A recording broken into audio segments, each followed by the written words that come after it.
All right, it is 6 p.m. We do have quorum. Going to go ahead and call this evening's meeting of the Board of Zoning Appeals for the City of Florence to order. First item on this evening's agenda is approval of the minutes from the August 25th meeting. Minutes have been submitted to members of the board for ample time to review. Are there any changes or amendments that need to be made for members of the board to the minutes? All right, there being none, the chair will now entertain a motion to either approve or deny the minutes. I so move. All those in favor signify by saying aye. Aye. All opposed? Ayes have it. Motion carries. The minutes are approved. Next item on this evening's agenda is a carryover from the August meeting, hearing number BZA-2022-10. This is a special exception permit request to operate a short-term rental as required by Table 1-2.7.2-B in the Unified Development Ordinance for residents. Location is 311 South Franklin Drive, tax map number 90047-04-002. Owner of record is please excuse me, I've mispronounced your name, Suzanne LaRochelle, is that correct? Okay, LaRochelle. Applicant is Suzanne LaRochelle. The zoning district is NC-10 Neighborhood Conservation. Before we continue, what I would like to do in lieu of time is, instead of rehashing everything, if it's okay with members of the board, we will accept the city's report and given in August, re-given in the minutes, and use that for this. And we will simply just have any additions that need to be made by the city for Mr. Johnston that we can hear now. And then we will also look at the questions that were already asked and answered in the last month's meeting and simply just continue on from the hearing where it left off last time. So, Mr. Johnston, do you have any updates as to communications between the city and the public? Okay. Yes, sir. The applicant was able to provide 3 letters that were for her application for a short-term rental, and y'all each have a copy of those letters. I just wanted to hit some of those highlights. I know last month we heard from the neighborhood at large, and it was pretty overwhelmingly negative, so the board asked that were there any pros out there, and maybe some that were for the proposal. So one of the letters that was submitted, there are many rental properties in our neighborhood. The property owners may live in the community or may be as far away as California. Property managers collect rent but are not on site to monitor renters' behavior. There doesn't seem to be any community objection to these rentals, and their argument would be that Mrs. LaRochelle would be on site to stop anything from happening before it escalated. So she would be on premise. This letter talks about before you are allowed to download the Airbnb app, the company conducts a background check. Those with criminal backgrounds are not permitted to rent. I did look on the Airbnb site, and they do have background checks. Obviously, things can be bypassed, false names can be given, but they do have background checks in place.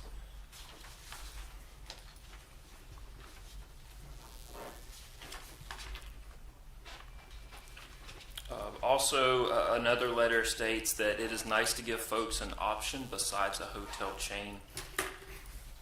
This is a charming, older Florence neighborhood near downtown, and visitors would leave with a pleasing impression of the city as a whole, and also it would be a benefit to downtown business. And in closing, this person states, I urge you to allow Suzanne, an upstanding member of the community who only wants to earn some extra income, to supplement hers to help send her children to college and continue with her plans to renovate and operate her upstairs apartment in her home on Franklin Street as a short-term rental. So those were some of the positives that we received from those 3 letters. All right. Has the city received any other communication from the neighborhood or from, I guess, the citizens of Florence? Yes. Okay. We have received a large number of calls and emails in opposition to the application. Okay. All right. Anything else the city wishes to add? No, if I would be permitted, I would like to just kind of go over the conditions of the short-term rental again. Sure. So these 7 conditions must be met, and the special exception permit is not transferable. It's for this specific property, for this specific person, it can't be taken with her. So the short-term rental will be operated by the owner. It has to be their full-time residence, no more than 2 bedrooms at a time. The applicant will maintain a guest registry. Parking has to be on an improved surface. No weddings, parties, conferences are allowed, just lodging. And a catch-all condition that the city requires is that all state, local, federal laws will be observed. The BZA, the board can impose additional conditions they feel are appropriate to mitigate potential conflicts.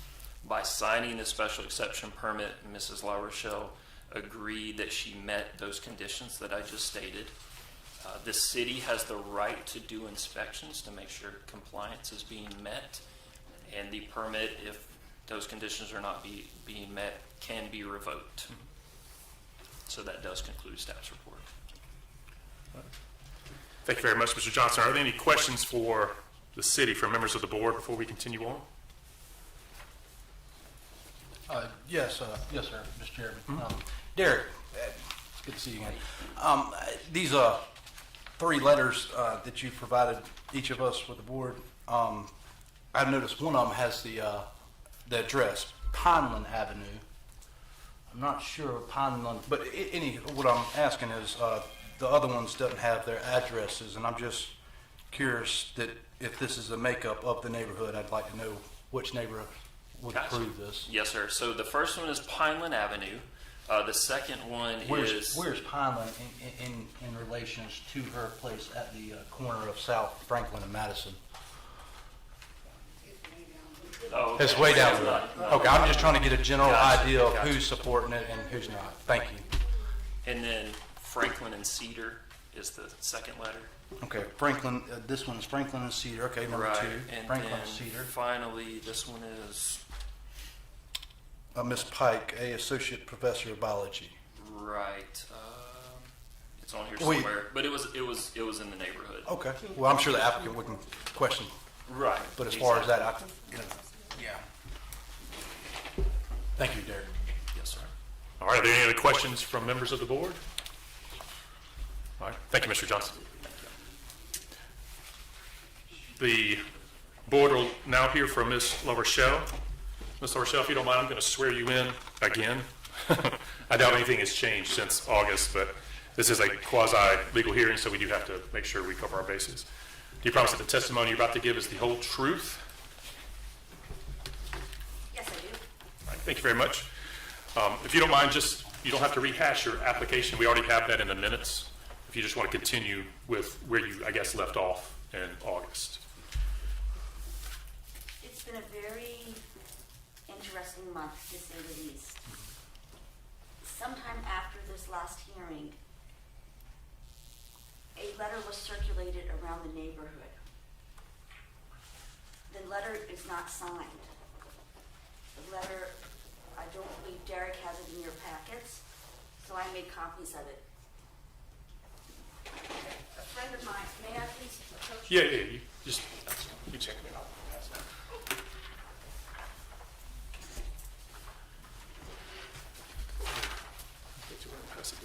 I did not receive that letter, but a neighbor of mine called me and said, Suzanne, have you seen the letters circulating around the neighborhood? I said, no, I have not. She said, would you like to see a copy of it? So I went over her house, and she shared with me that her neighbor shared it with her, and that her neighbor thought that the letter was from the city. I took the letter home, I read it, and I recognized immediately, well, after when I got to like the second and third paragraph, that it was not from the city. I am concerned that this letter that appears to be, it looks like it is from the city, has misled people in the community about what my intentions are. In that letter, I believe the last paragraph cites an article written in the Northeastern University, I think it was in the news.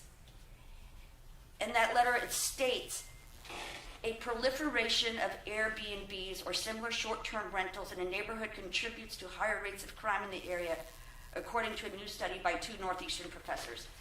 I have a copy of, if you'd like to see it.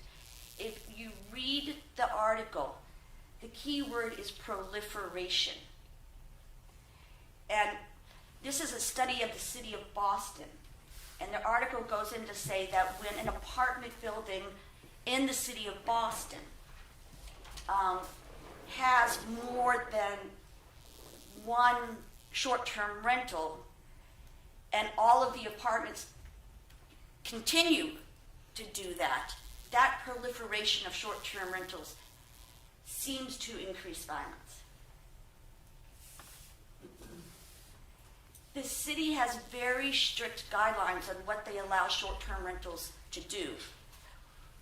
It's completely different than what the city of Boston allows short-term rentals to do. In the city of Boston, a short-term rental can be rented consecutively 365 days a year. In the city of Florence, a short-term rental is no more than 72 days a year. It's comparing apples and oranges. There's 2 other significant studies. One is out of New York City and one is out of London. And they say similar things. They said the short-term rentals decrease long-term rental property because landlords can generate more income through short-term rentals. But it also says in that situation, it increases property value. So depending on where you are in the circumstances, the information is different.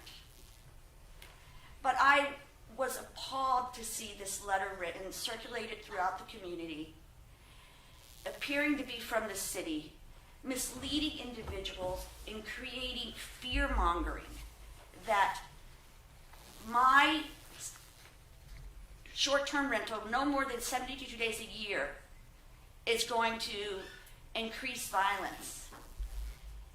That letter was posted on the neighborhood page. It's called Green Acres Neighborhood. Mm-hmm.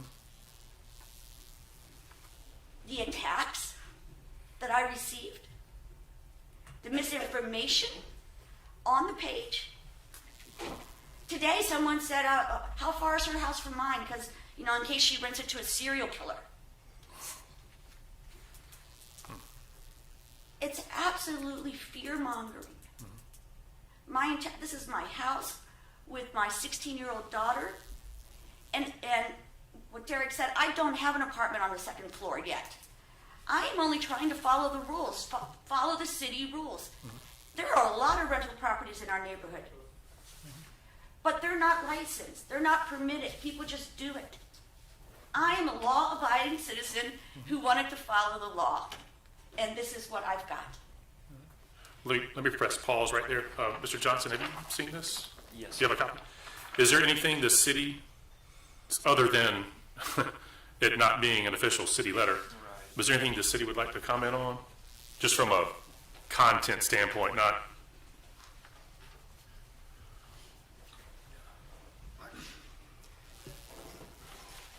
In the review of the letter, it was a little misleading. It's not a true rezoning that's happening here. This is a special exception.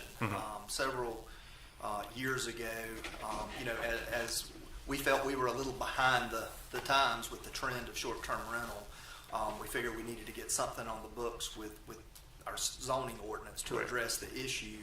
And this went through Planning Commission. There was a committee that was set up with Planning Commission, and it went through the approval process through City Council, and it ultimately landed in this form as a special exception that would require a public hearing as part of that.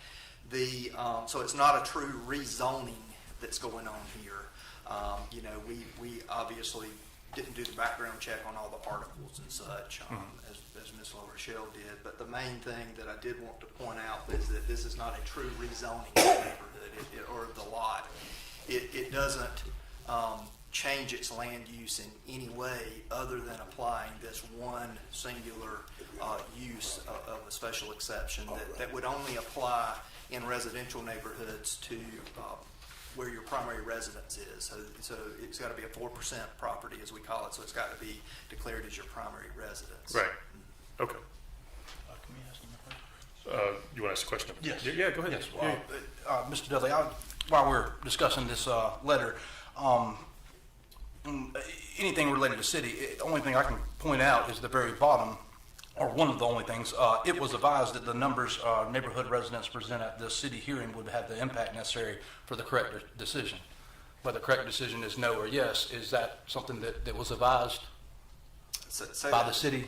It says it was advised, and it seems like that's the only thing relating to the city. At the very bottom, if you look where phone calls, it says it was advised that the numbers neighborhood residents, was that anything?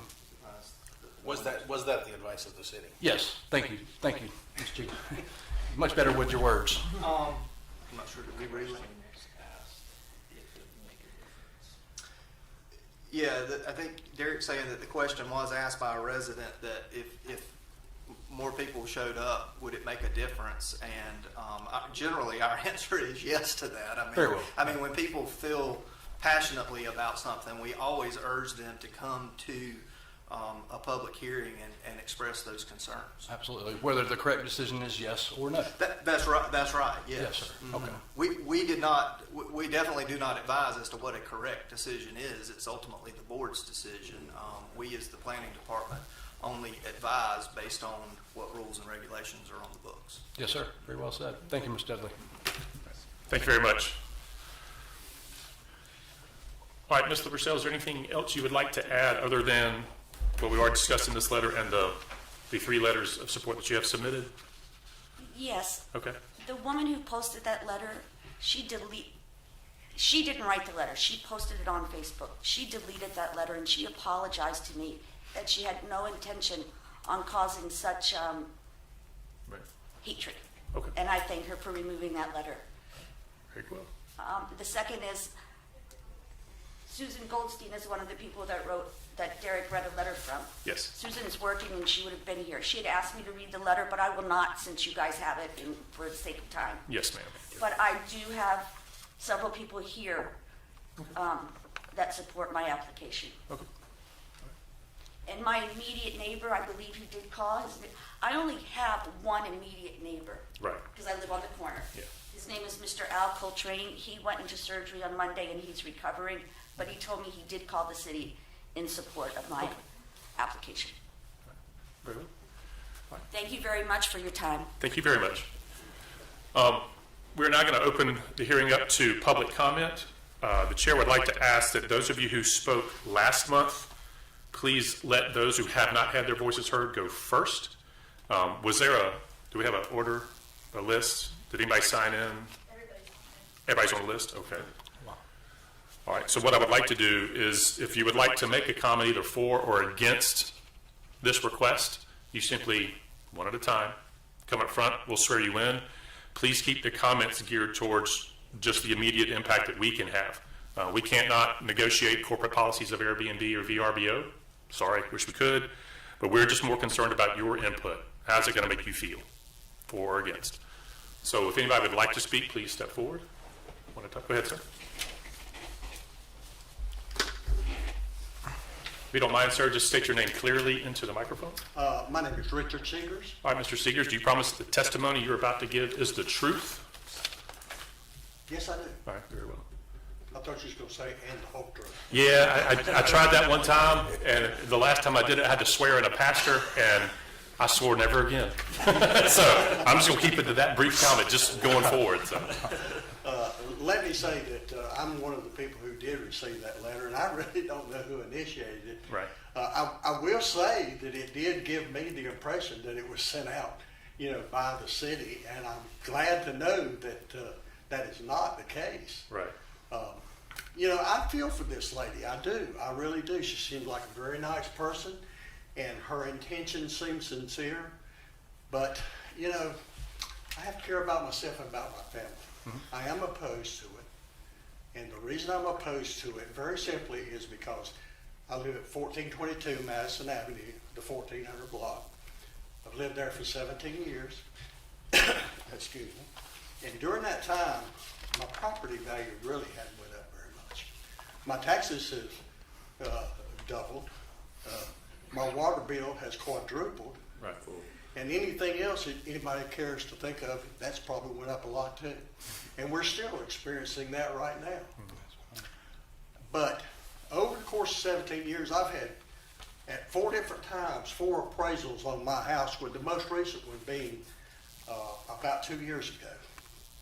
Because I come from Wells Fargo Bank.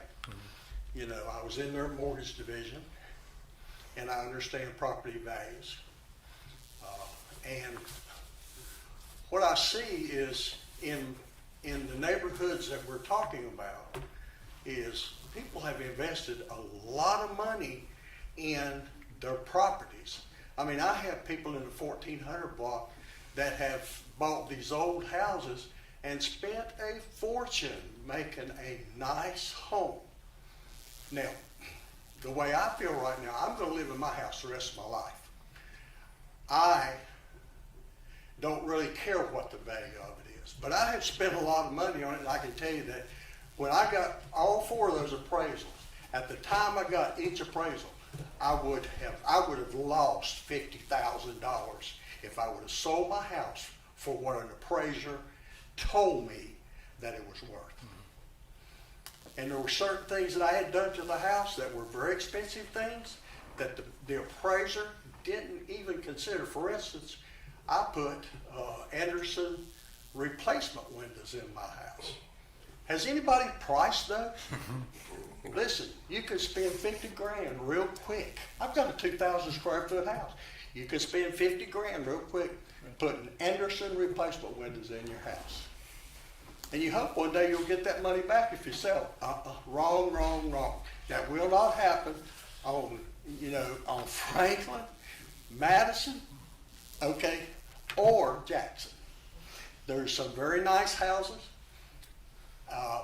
I know that I looked at the property that this lady owns, and I note that it recently was for sale for, I think, $428,200, and it was taken off the market. Is that correct? No, that's not Okay. Well, I did. good. It was appraised, I think, at last for $450, Okay. which is a significant increase. And listen, I don't know how long you've lived there. 8 years. 8 9 years. years.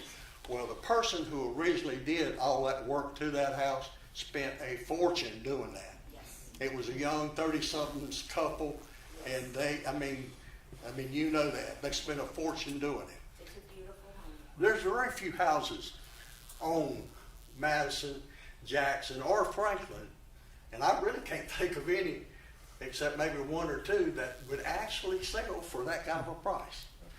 And I appreciate what she's trying to do, but I can't let it cost me 1 nickel, because I feel right now, as a citizen of this country and a citizen of this city, I feel like I am beat to death by everything, and nothing is working my way.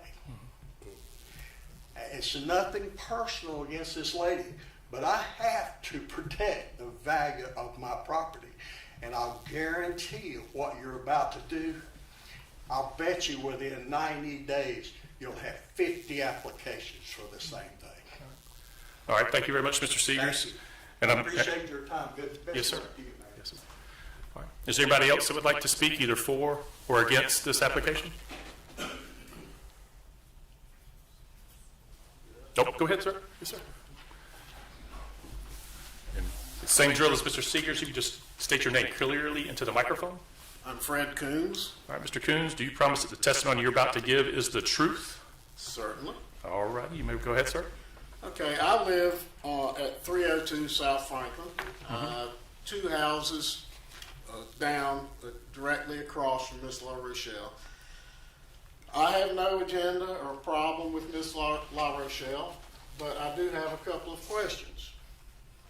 One of them being, and I know how the city codes enforcement is already overworked, and you know, who's going to oversee this once it gets rolling and there's more than one? There's got to be some kind of control or some part of the city that's in charge of it, rather than just floating along with nobody checking.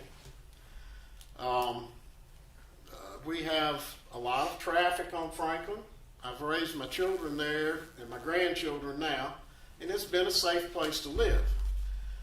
But the traffic's increasing. The police have a hard time keeping up with policing the neighborhoods because they have a lot of territory and there's not enough of them. So my concern, of course, is that without enough control, things will get further in a worse way than what they are. So I'm definitely not in favor of it. I just do not want the neighborhood itself to change to something different, and it's hard to explain, but you know, it's a nice, pretty neighborhood, and long-term rentals, the people stay there for years and years. It's a different thing than nightly rentals, and so I feel that it's not a good thing to do that. Thank you. Thank you, Mr. Coons. All right. Is there anybody else who would like to speak either for or against? Yes, ma'am. Go ahead. And I appreciate you raising your hand. That was very sweet. Just state your name clearly into the microphone. Melanie McMillan. All right, Ms. McMillan, do you promise that the testimony you're about to give is the truth? I do. All right, go ahead. Thank you.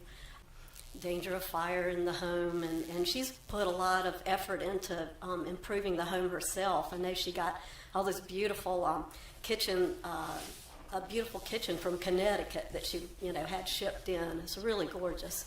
And I've stayed in some Airbnbs. I'm sure a lot of you have too. I was in one in Rock Hill over 2 weekends ago for my birthday. And it was just a beautiful place, and it was a beautiful exchange. And I stayed with another friend, and it was like $150 a piece, so for a night. And and I've stayed in Airbnb in Europe too, in France. It was a little cheaper if you want 2 rooms. You can get when you're traveling with friends. So I just think every exchange I've had with Airbnbs, and I think maybe I've stayed in about 6, in Savannah and places.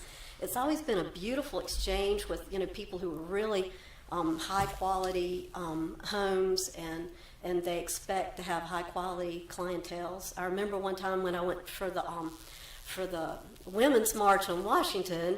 I know that would be a very popular thing to mention at this meeting, but when I went to the Women's March on Washington, when they found out I was going for the Women's March, they canceled the Airbnb I was staying in. Canceled because they didn't want me coming. So people are really protective of their homes when they do Airbnb. They want to have a really good exchange and really good and they want it to be a positive thing for both sides. So that's all I wanted to say, and I apologize for. Speaking, I see like real close neighbors who are, here, and I understand that side as well. But Suzanne has been a wonderful person. She's worked very hard for unity in this community. She's a very valuable person to Florence, and she has new ideas and different ideas. She comes from, it's Connecticut, right? Massachusetts. Well, to me, I'm Southerner, I think. So she's from, one of those places up north, But anyway, so I just wanted to speak on her behalf because she has just, her intentions are good, and I understand your concerns as well. Thank you, Ms. McMillan. Is there anybody else who wishes to speak either for or against this exception? Yes, ma'am, go ahead.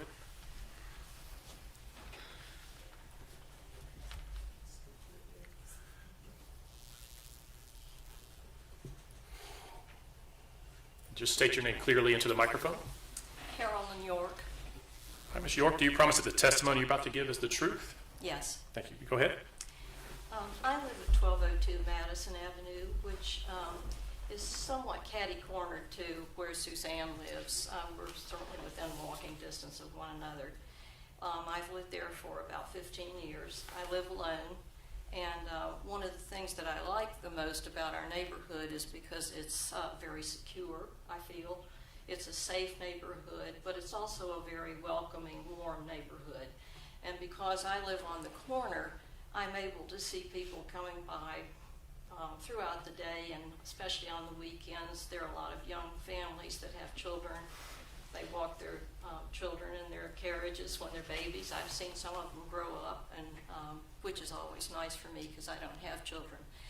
But I guess the other thing I would say about it is Suzanne plans to live in her house, and she has a daughter, as she mentioned. And I find it hard to think that she would want or allow people to rent from her that she wasn't comfortable with. She would clearly be very concerned about the kind of clientele that she has in her own home and for herself and for her daughter. In addition to which, I worked at McLeod for the first 8 years that I was here, and we dealt a lot with what are called travelers, travel nurses, and some of them were travel doctors, interim people who come for short-term stays at the hospital. And they fill in a very important need that we have. They're all professional people. They're responsible. They're checked out very carefully before they come to serve the community there, both by their agency that they work for as well as by the hospital. And we count on those folks to meet the needs of the community when we have vacancies that we can't fill immediately. And I think those are the kinds of people that Suzanne had in mind renting to, because it's very nice for them to be able to stay in a community like this and have a connection to it, as opposed to having to be in a hotel for 3 or 4 days while they're here. You know, they usually, a lot of them come from across the state. They may stay 3 days and then go home on the weekend for 4 days, then come back for 3 more days. Right. So it is short-term rental, but it's, I think, a very good situation for the hospital as well as for the community. And we get to meet a lot of people from different places. The other thing is when we have travel folks come through, we try to recruit them. Right. Because a lot of them are highly qualified, and we feel if they have a good experience here in Florence, some of them may decide to move here, which a number of them have over the time that I've been working with that group of people. So I feel very comfortable with her plan to offer her home to that kind of situation for professional folks to come and spend time here in Florence. Thank you very much, Ms. York. Is there anybody else who wishes to speak either for or against a special exception? Go ahead, ma'am. I have a question. Are we going to have an opportunity to vote for or against this? Or do we No, sir. The board will vote. just state our opinion? Just state your opinion, yes, sir. But how about an up or down vote? That'll come from the board.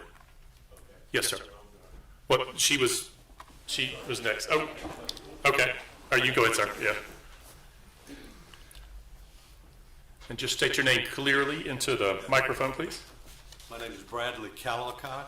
All right, Mr. Callicott, you promise that the testimony you're about to give is the whole truth? Yes. Okay. I am opposed to this proposition Okay.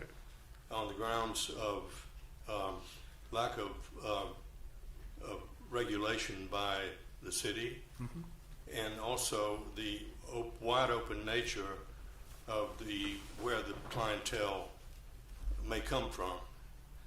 And that I'm speaking to the social climate in the country at the moment, the number of firearms that are in people's pockets. You just don't know what you're going to get. And we've been there 27 years. We've raised a family, and thank goodness there are some young couples that have young children that they're out in the yards in the median, roaring around, having a good time, and the neighborhood is, in many respects, has come back to life. Yes, sir. And I'd like to see it continue that way. All right. Thank you. Thank you very much, Mr. Callicott. Ma'am?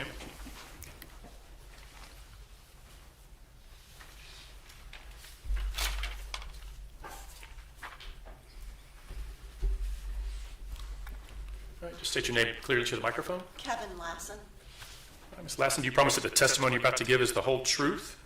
I do. All right, go ahead. I'm opposed to the permit or the exemption being granted. There's two reasons. One being the fabric of our neighborhood. We're neighborhood conservation, and from what I've read on the City of Florence website, that designation is to preserve the fabric and structure and society in a particular neighborhood. And by granting one exemption here, you've put a little hole in that fabric. And my understanding is that this will be the first one within the City of Florence in a residential area. So then the next person comes along and we put another hole in the fabric, and then another and another and another, and then eventually you have no fabric left. And you have completely defeated the purpose of designating it as a neighborhood conservation area. The second thing is the fact that Florence is located exactly halfway between Miami and New York. And we know what comes up and down I-95 through this county, the quantity of drugs, and God only knows what else, human trafficking and everything else. There is a world of trouble out at the hotels along 95.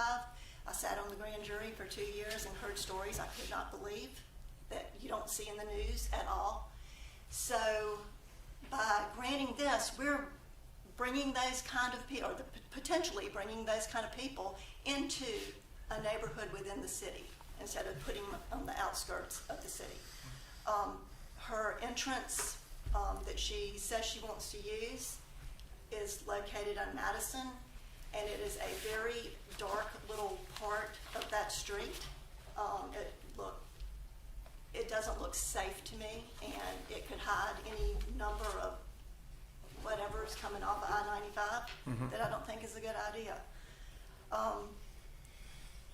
I just, personally, if I was planning to do something like this and I came to a hearing and saw that basically the entire neighborhood was opposed to it, I'd drop it. I mean, I would not want to see this many of my neighbors against what I wanted to do in the neighborhood, and I'm opposed. Thank you, Ms. Ladd. Is there anybody else who wishes to speak either for or against? Yes, in the back.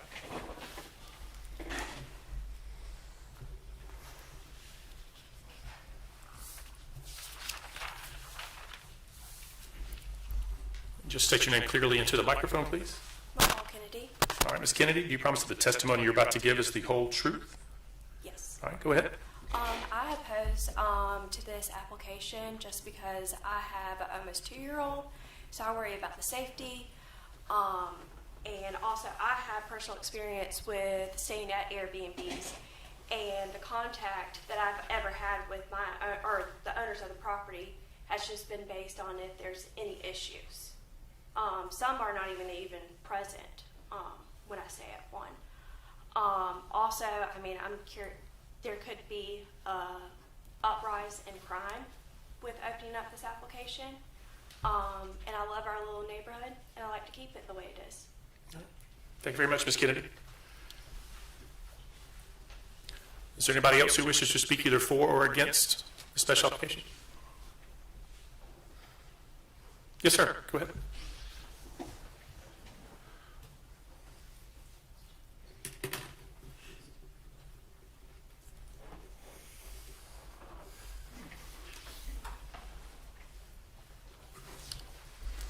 And just state your name clearly into the microphone, please, sir. Wayne Calcutt. All right, Mr. Calcutt, do you promise that the testimony you're about to give is the whole truth? Yes. Go ahead, sir.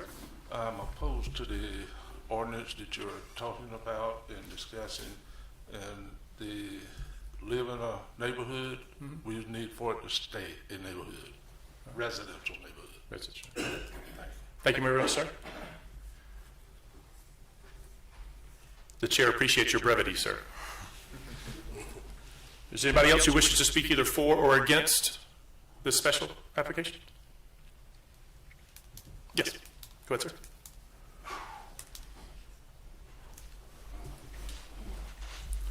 Just state your name clearly into the microphone. Jonathan Stewart. All right, Mr. Stewart, do you promise that the testimony you're about to give is the truth? I do. All right, go ahead, sir. So, coming to Jackson Avenue, we long-term rented, and we fell in love with the neighborhood and the charm that it had, in which indeed, like, it kept us on Jackson. We didn't want to leave Jackson, so we moved across the street. Right.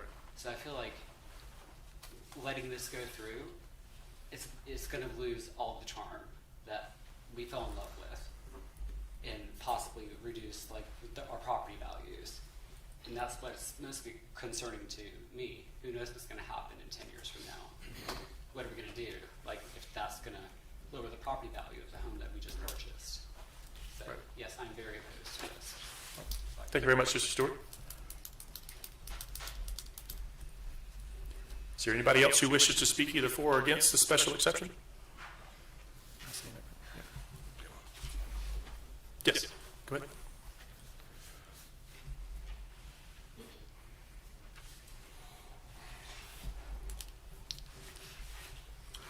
State your name clearly into the microphone. Mayor Bryant. I'm sorry, what was the last name? Bryant. Bryant. All right, Ms. Bryant, you promised that the testimony you're about to give is the truth. I do. All right, go ahead. So I'm opposed to this.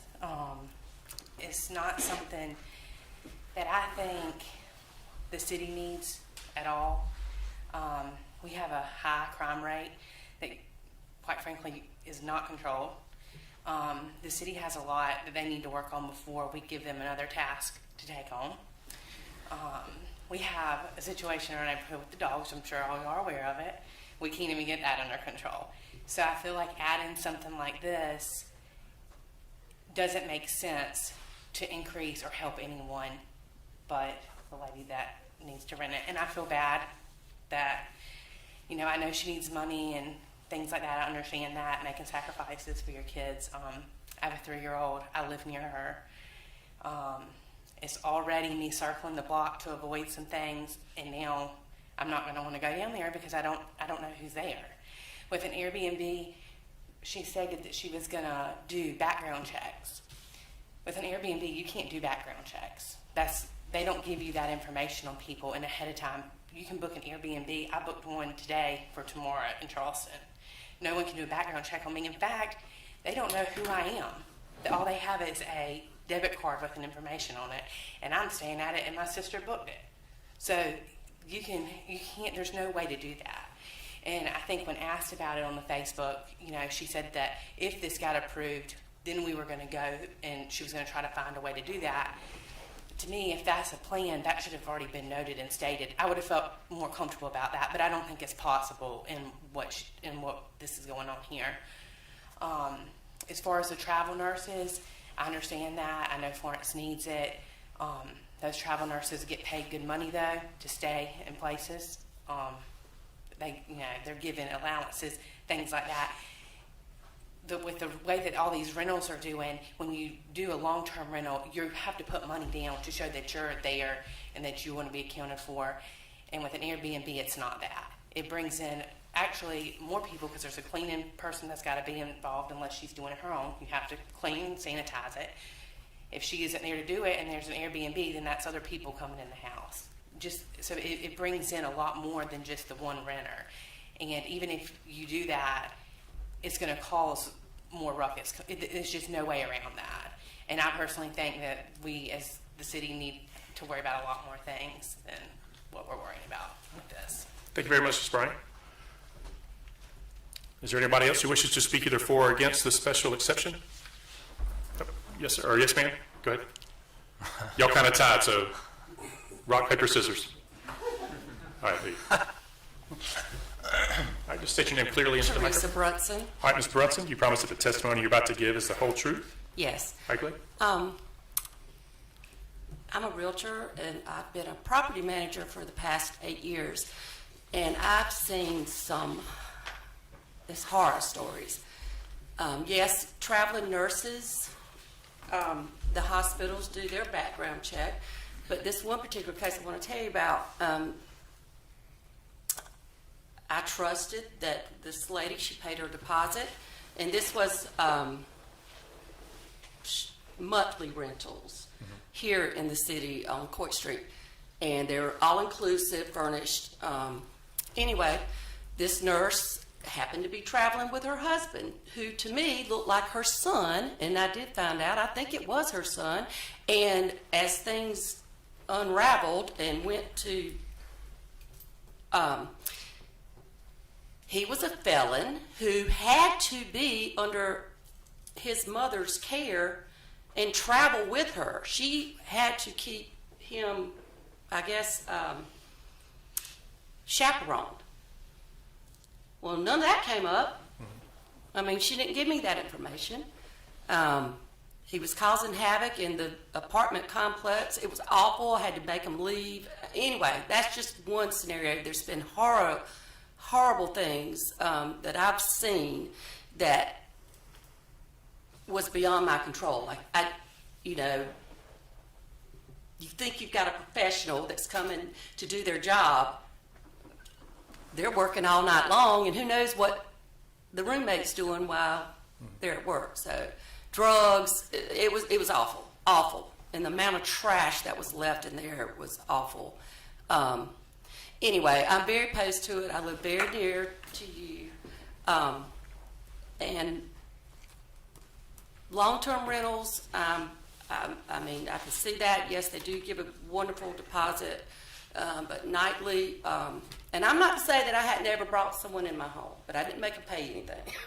You stay here for the night. I'll find you some place to stay. But it's dangerous for her and her family to allow this, and I wish there was a better way. Not unless you had a separate entrance and all that stuff. So anyway, I just wanted to give my point of view as a property manager. Thank you, Ms. Brunson.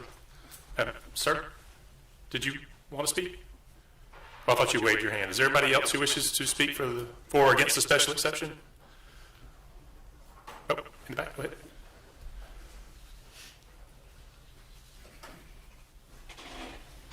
Just state your name clearly into the microphone, please. Ellen Hutchinson. All right, Ms. Hutchinson, do you promise that the testimony you're about to give is the truth?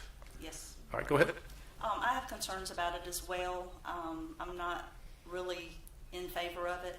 I live down on Madison, and we have enough riffraff walking through our neighborhood already that we have to keep our eyes open for. I have people constantly walking down Edisto right up into my property asking me for money, asking me to put a Venmo on their money account so that they can buy whatever it is they need. So I feel like our neighborhood is relatively safe, but there's, like other people have said, there are other issues that need to be addressed, I feel like, for the safety of everybody in our neighborhoods. Thank you very much, Ms. Hutchinson. Is there anybody else who wishes to speak, either for or against the special exception? Yes, sir. Go ahead.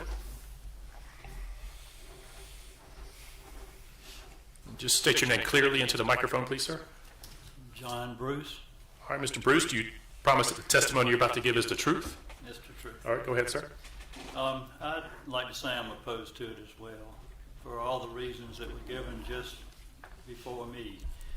And we've lived there about 40 years in that neighborhood and really tried to make it a safe neighborhood. And it's a non-stop thing. You have to really protect things that are going on in your neighborhood.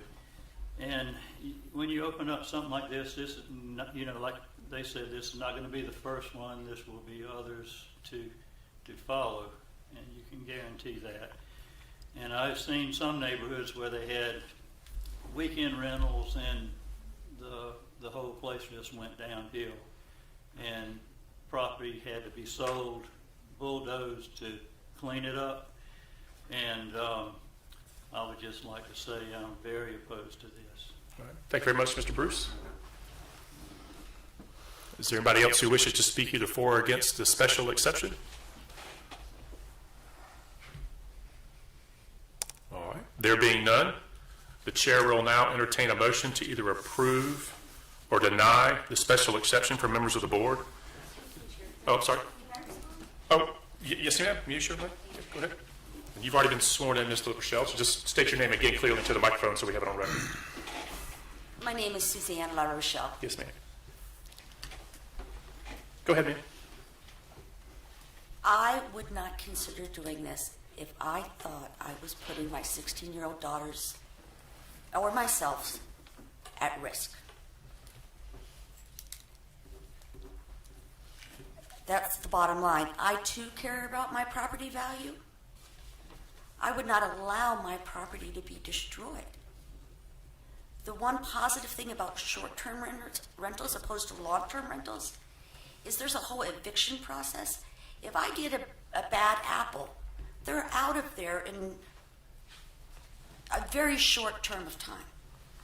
Whereas I'm aware of some of the properties in the city that have significant issues with not being able to evict tenants that are not law-abiding citizens.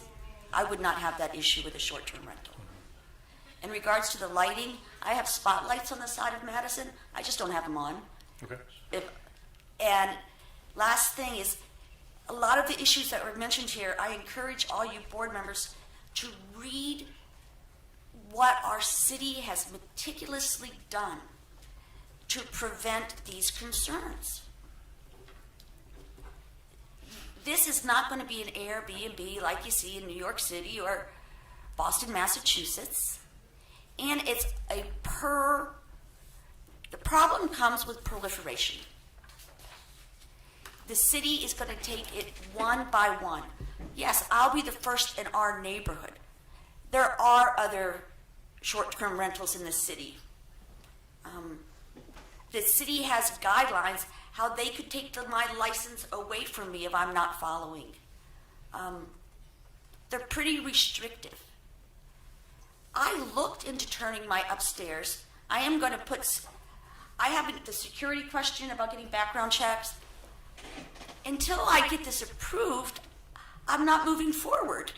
Once I get it approved, then I am going to take the necessary steps to keep myself and my children. So that's why I didn't have the specifics to like the background checks.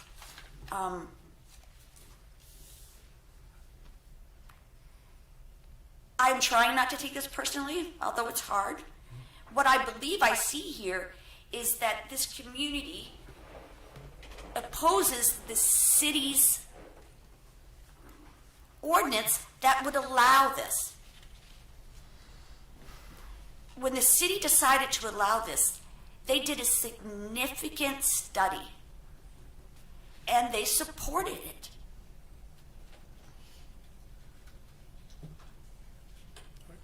I started to say this.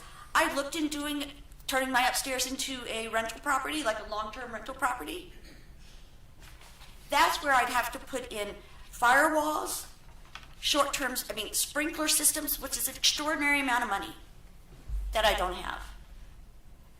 The problem that I have also is I'm trying to follow the law. I bet 90% of the long-term rentals in our community are not following the law. They don't have the firewalls. They don't have the sprinklers. And I've also had lots of community people tell me, just do it anyway, Suzanne. No one's going to know. Suzanne, withdraw your request and just do it. Let it quiet down. No one's going to know. Break the law. I am a law-abiding citizen. I support the city, and that's what I attempted to do. Thank you. Thank you, Ms. Livershell. All right. Oh, wait. If you're gonna, yeah, but just come back over to the microphone. And it was Mr. Stewart? Yes. Oh, I got it right. So I thought that from somebody else's testimony, or whatever they said, that you were planning on already doing and putting sprinkler systems into your home. And you said that it was going to cost too much money to put sprinklers in your apartment upstairs.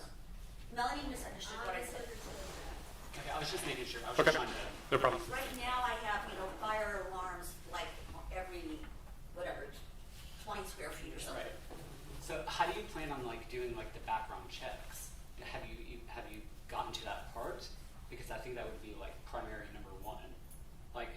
I started doing the research after this last meeting when I heard people were not comfortable with how Airbnb does background checks. And there's because they don't. They say they do. If you go on their webpage, it's Fortunately. so they're not being honest. Scary.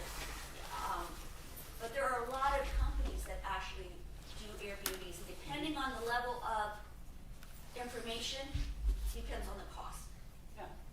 So it's going to cost even more, right? It will cost me to get the background check. So then, why wouldn't you just make your like upstairs a rental like thing instead of wasting all that money on that?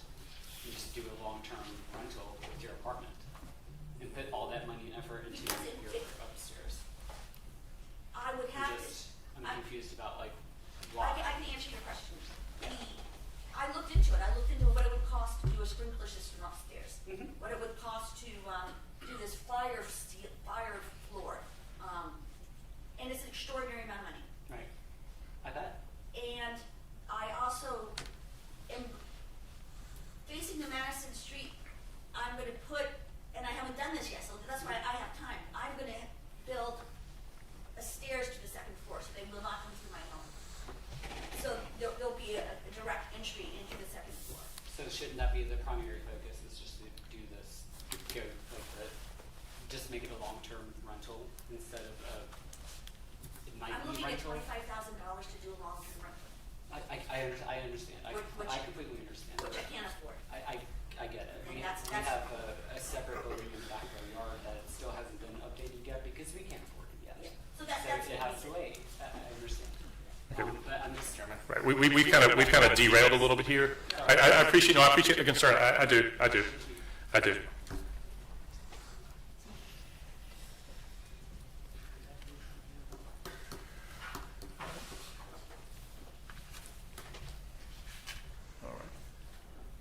All right. I'm assuming there's nobody else that wishes to be heard. Okay. Yes, Ms. Kennedy. Okay. And you've already been sworn in, so I'm not going to swear you in. Yes, ma'am.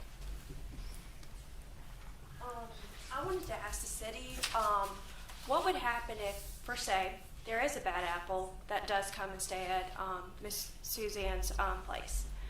What would happen in the terms of a squatter that doesn't want to leave? What would exactly the eviction process take, and also how long would that take as well? Legally, I'm not sure. They would be in violation of city code, which would be handled by the Florence Police Department. Yeah, it would be a codes violation, so we would send codes enforcement out to inspect and deal with any violations, and they would be issued a notice of violation and ultimately a court summons. I think Ms. Teresa has something. Yeah. Yeah. So that's my only question. Thank you, Ms. Kennedy.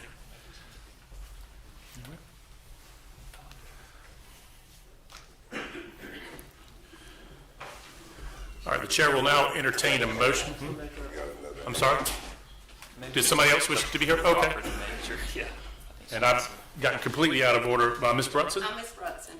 I've spent a lot of time at the magistrate's court.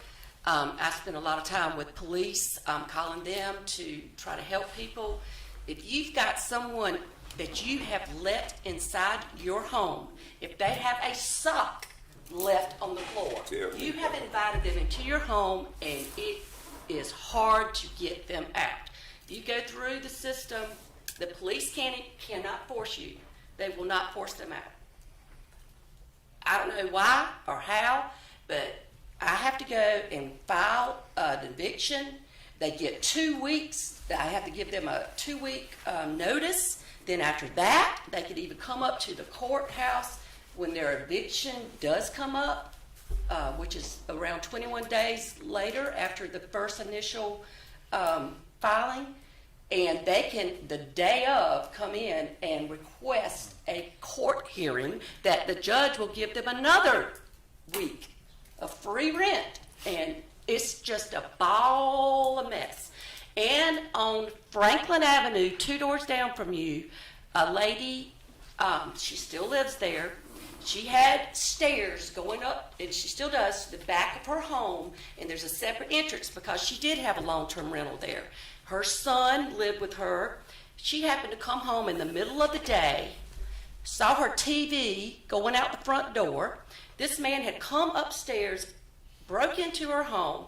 She came in the house and saw him in her bedroom. He took her upstairs, put a pillowcase over her head, and held her son's shotgun to her head and said, "If you move, I'm going to blow your head off." Luckily, right time he drove off in her car, the police did catch her, and she got the ugliest dog and the biggest gun I've ever seen. And she still lives in our neighborhood, but she feared for her life, and I don't blame her.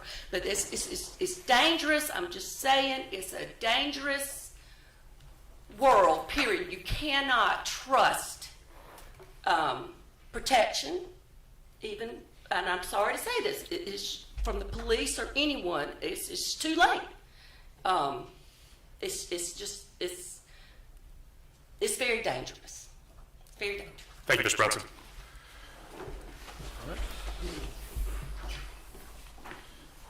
Is there anybody else who wishes to be heard, either for or against the special exception? All righty. Are we sure? We want to make sure. It's 110 degrees outside. We'll make sure. We have part 2 coming up after the hearing. You're welcome to stick around. The chair will now entertain a motion from members of the board, either for or against the special exception.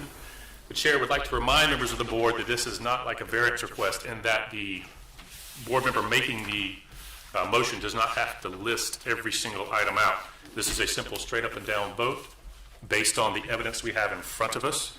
Mr. Dudley, would you like to expand upon that a little bit? Yeah, Okay. we would need to look over this back sheet and any findings of fact related to the motion. We Okay. would need to state some findings of fact related to the particular motion. Okay, sure. The board didn't receive that yet, no.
All right, the chair will entertain a motion whenever members of the board are ready.